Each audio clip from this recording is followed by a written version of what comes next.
Hi Gemini, welcome to your February general reading for 2022. I'm going to move my light in just a little bit. Hopefully you can hear me. I am a little bit under the weather, but never fear, we are here. If you are watching this when it launches, Happy New Year. I'm filming this at the very tail end of December 2021, so there may be some energy that still kind of hangs over. But if you're waiting until February to watch, happy February. If this is your first time here at Secret Garden Tarot, welcome. Everybody is always welcome. First-time watchers, cross-watchers, returning watchers, a special thanks to those guys. If you are... Every time I turn around, there's more subscribers and more views, and thank you. From the very bottom of my heart, thank you. I love interacting with you guys. Everybody is always welcome. Hopefully there's a message in this that resonates with you, that you get something from. Other than that, we're just going to get on in. Gemini, general reading for the month of February 2022. Brand new year already. Goodness.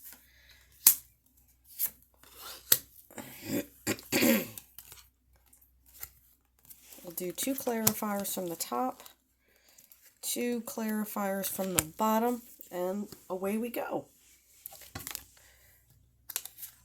Center of the spread, we have Death and the Moon. All right. Transforming away from hidden things. Secrets will be revealed, opening up a brand new life. I love that it's right out of the gate. We've got 2 major arcana. They both seem a bit kind of dark and mysterious and a little bit spooky. These 2 cards probably you would expect to see in an October reading, but here we are in February. They're not scary. They do speak to transformation. I know they look a little intimidating. We've got the skull there. We've got the moon and its creatures there. I like to think of the Death card as the Knight of Change. Complete transformation. I wouldn't be surprised if in any of the cards, if you ever see a butterfly or those white flowers, complete transformation, 100% change. The moon, on the other hand, is a little bit different of an energy. It speaks of hidden things, murky things, not necessarily scary things. So that's how I'm reading this. Complete transformation, moving completely away from who you are, clears up a lot of this confusion that the moon can bring. Things are always more clear in the day than they are at night. You have a better view of what things look like. And you can see the sunrise here in the background. And let's not forget that the moon, when it's full, when you see moonlight, it's just reflecting the sun. So that's how I'm seeing this. Clean breaks, clears a lot of things. Complete transformation, complete view change, complete perspective change. Clears things up in a big way. Base of the reading, this card here, Knight of Swords. The Knight of Swords can be a bit gossipy. He can be a bit petty. He's not my favorite of the knights. No. He can be a little bit snarky. He can be a little petty is the way I would explain him. He is far less compassionate than his counterparts. He tends to ride in and then ride out in a way that is hasty. He can be a bit cold. He is, if you have collateral damage in a situation, this is the guy that brings them. He gets things done. He's very effective. He is laser focused. And in a way, since it is sword energy, it is air energy, it is you and your element representing you. He is laser focused. But if he says something that hurts your feelings, oh well. That's kind of how this card is. So you might want to just be mindful of that while, yeah, you are kind of sweeping everything aside, starting fresh. You still have to learn from where you've been. Past, 10 of Cups. It's a little sad to see this in the past, although it can be in the past, meaning that you are building up from this. If there was an 11 of Cups, that may be where you're heading. This is stability. This is the traditional generational wealth. This is happy, healthy abundance. That's how I'm feeling this spread. So in the past, it may not just mean that it's over. It means that it is something that you have already experienced, Gemini. It is in the past, but it's something that you've known and it's part of who you are now. Top of the reading, Hierophant. Card of Taurus. So it's interesting that we're 4 cards in, 5 cards in, and we have three major arcanas. The Hierophant speaks to structure. It speaks to traditionalism in a way that is almost can be cripplingly conservative. And if you like conservatism, if you like doing things the way that other people have done them for 5 years, 10 years, 20 years, because it works, that's fine. Not a lot of innovation out of the Hierophant.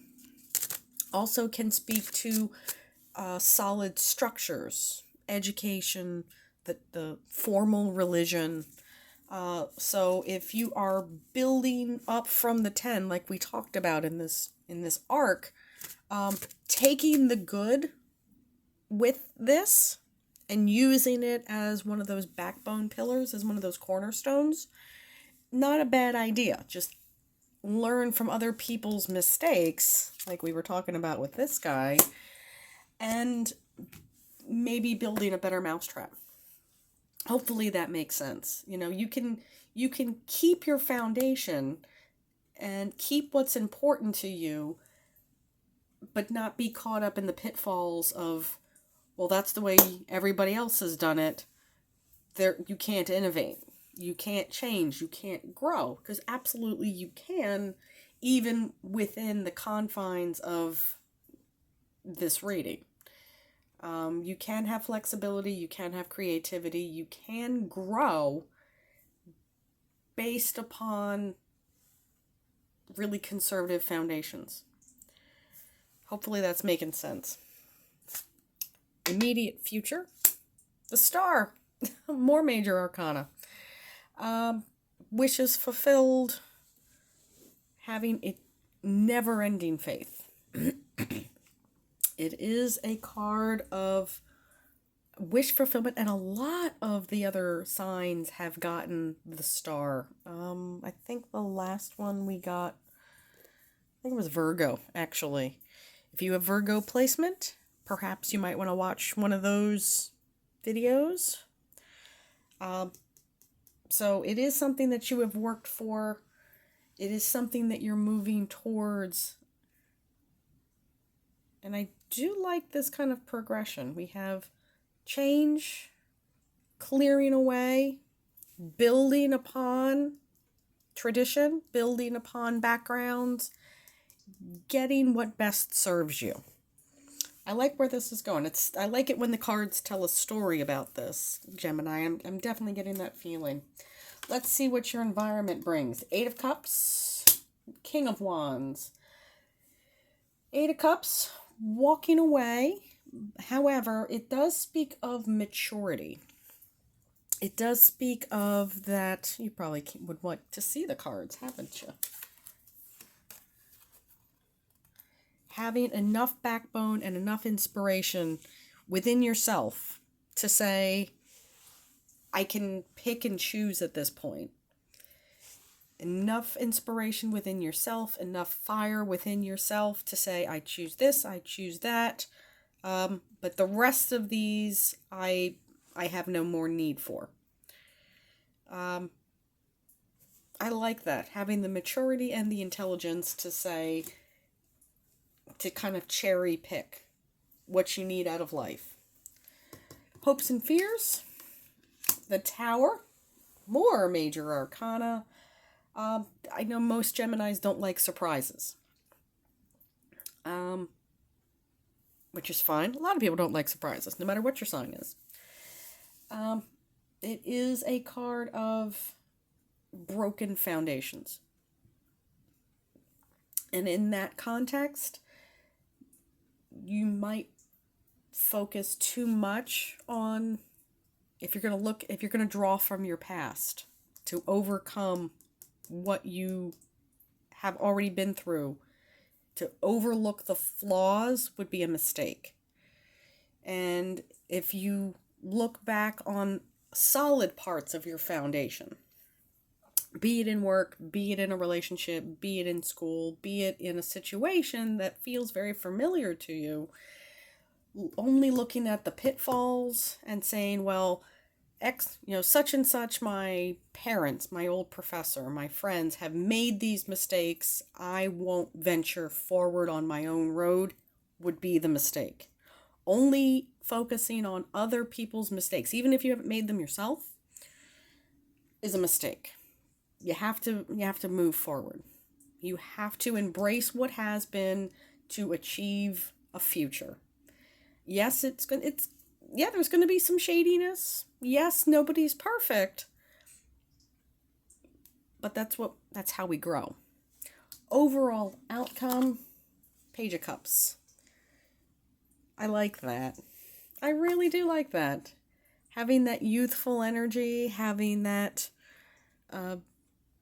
surprise that really means something to you, especially when you're coming from this. So we've kind of come full circle. This was your immediate past. This is what would be the essentially 11. So build upon what you have to build a better future for yourself. I like that. I like that. Let's see what your clarifiers have to say. 6 of Wands, victory. Page of Wands, my happy little hippie. My happy little horny hippie. He is not the same as the King of Wands. He is far less mature. He is far less experienced. He is, I like to say, he is the guy that will take you to the festival and then forget that he brought you. You want to go to Burning Man, Gemini? Okay. And then you never see him again. That's this guy. He is not the same as his counterpart up here. Although he's a lot of fun. He's a lot of fun, and perhaps that's where, since he's in this lower quadrant here, these are the things that have moved you along. He's still a lot of fun. He's still a cool guy to hang around with, but he's not the king. You guys are the king. Next card, Wheel of Fortune. Another major arcana. It's a 10. Wheel of Fortune always spins in your favor. I like that he's stoking the fire down here. I like that he is building that fire very much in this vein here. This little tiny fire is going to become that fire. I like this. Last Four of Wands, the halfway to marriage, the happy, healthy, stable community. Hopefully that is helpful, Gemini. I will see you next time. If you're, again, watching this in January, Happy New Year. If you're waiting until February, Happy February. I will see you next time, family. Bye.